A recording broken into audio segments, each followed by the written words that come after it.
AITA asshole, for stepping back from caring for my disabled parent because it's destroying my mental health?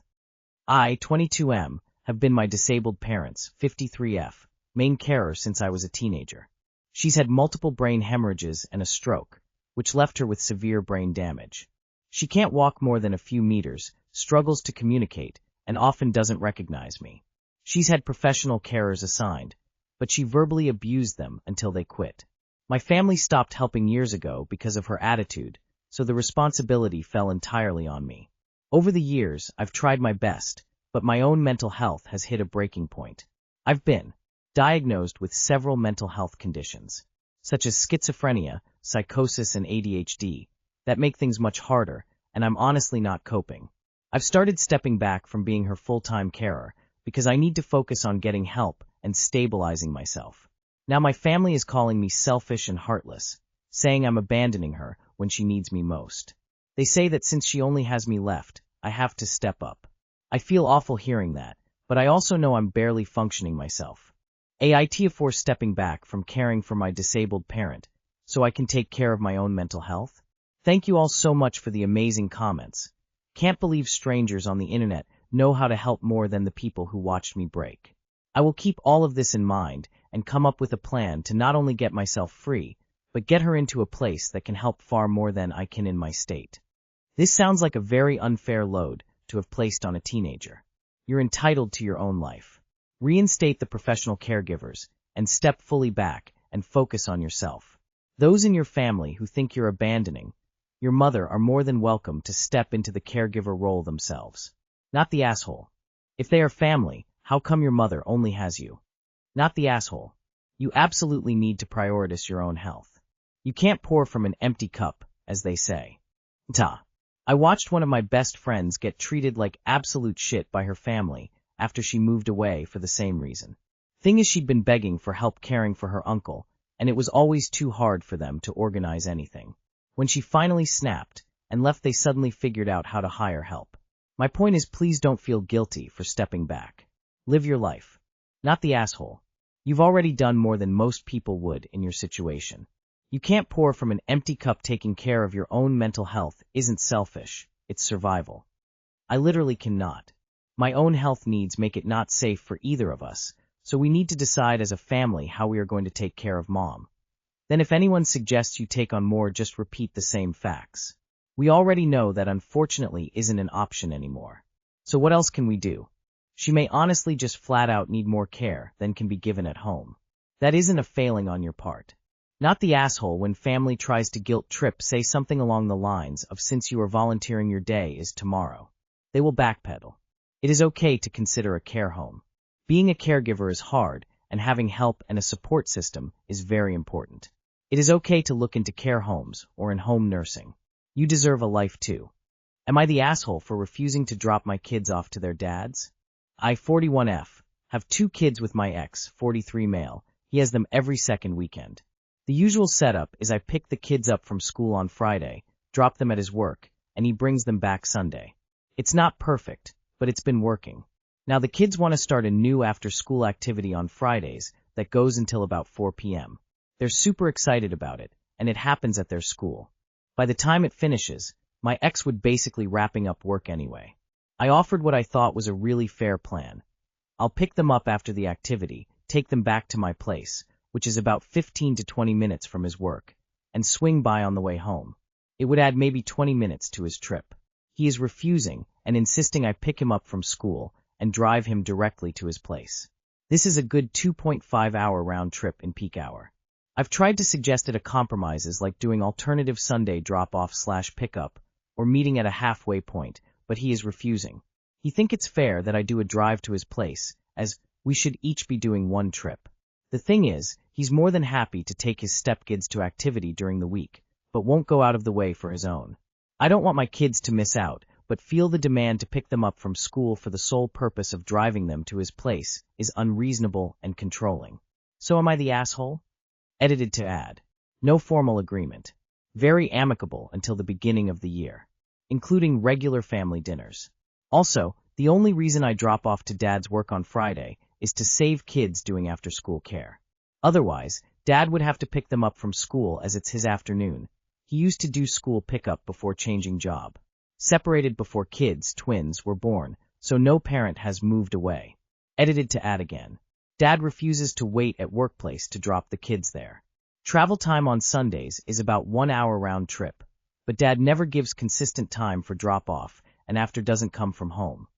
If he's finishing work at the same time the activity ends, why can't he just pick them up from school? I'm confused. If it's his day, shouldn't he be responsible for picking them up? Honestly, it sounds like you need the assistance of a mediator, not Reddit, to resolve the issue, because you can't resolve this issue one-on-one. Just continue doing the same, dropping them off at his work. He can wait until you get there. Not the asshole. He is complaining about being slightly inconvenienced by approximate 20 minutes when it would mean seeing his kids sooner, who he only gets to see every other weekend anyways, when the majority of parental responsibilities already fall upon you, and he is still asking you to drive an extra 2.5 hours instead of going 20 minutes out of his way after work to make his kids happy at an after-school activity. It does sound petty and controlling. Why hasn't the ex picked up the kiddos from the beginning? I get he would have to pick up at your home, but it's his time with them. I have friends who live 1-2 hours from the ex, and they meet in the middle so kids can go with the parent. Sounds like your ex is trying to control you. Would I be the asshole if I insist my adult daughter participate in Secret Santa if she'd like Christmas gifts? I, 43F, have a 19-years-old daughter. She graduated high school at 17, took a year off from college, and works at Starbucks. This semester, she finally has started taking some classes at the local community college. After she graduated HS, she moved in with my mom. Great for everyone, as my mom is a widow and my daughter and I needed space. So, here's the predicament. Annually we do a Secret Santa. We each pick one person. We have a spending limit generally between $150 and $250, but every year, because my daughter has been a minor and without a job, we always just got gifts for her and then did the Secret Santa with just the adults. Last year was the first year she was an adult, and we all still got her gifts. This year I feel that she should participate in the Secret Santa. Will I be the a-hole if I insist that she should participate instead of getting individual gifts from each family member? My reasoning: my daughter only started paying my mom rent about 4 months ago, and she only pays $400 a month for rent. She is not saving her money that she has earned from Starbucks. Instead, she does things like buy DoorDash almost daily, purchases things off of fast fashion sites, and buys a pretty substantial amount of Mary Jane. I love her, and I have been trying to teach her how to budget and save, but while you can lead a horse to water, you can't make them drink. She has plenty of money and spends it on herself regularly, and if she wants gifts, she should participate in the gift exchange. Edit. I am supplementing her income by paying an additional $400 rent to my mom for living expenses, for a total of $800 a month including utilities and food. The bills she is supposed to be paying are either paid late or only partial payment. I had no intention of not getting her a Christmas gift. Update: I appreciate all the feedback. I have a few takeaways from those. 1. Spending for the Secret Santa is too high. 2. Need to find a gentle way to speak to my daughter about expectations as an adult, with regards to gifts and other life things. 3.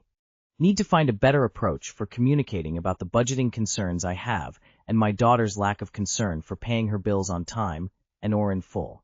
Also, I believe if you have enough income for frivolous spending on DoorDash and weed, then yes, I believe she should be contributing more, but that is a conversation for her and my mom, who set the price of her rent. I think spending on those things in moderation is fine, but if you allow it to take over your responsibilities, then we have a problem. You are the asshole. How very transactional. I can appreciate why you and your daughter needed space. I think you'd be the asshole for insisting that she participates. What I think would be a better way to approach it is to have a conversation to set expectations. You're 19 and an adult now. Our family will likely not continue to buy you gifts, as they did when you were a child. We would love for you to participate in the Secret Santa with us. If she chooses to participate, great. If she doesn't, you've already had the conversation that she may not receive anything. If she whines and complains about not getting gifts, you can cheerfully tell her she now has a whole year to save to participate in next year's Secret Santa.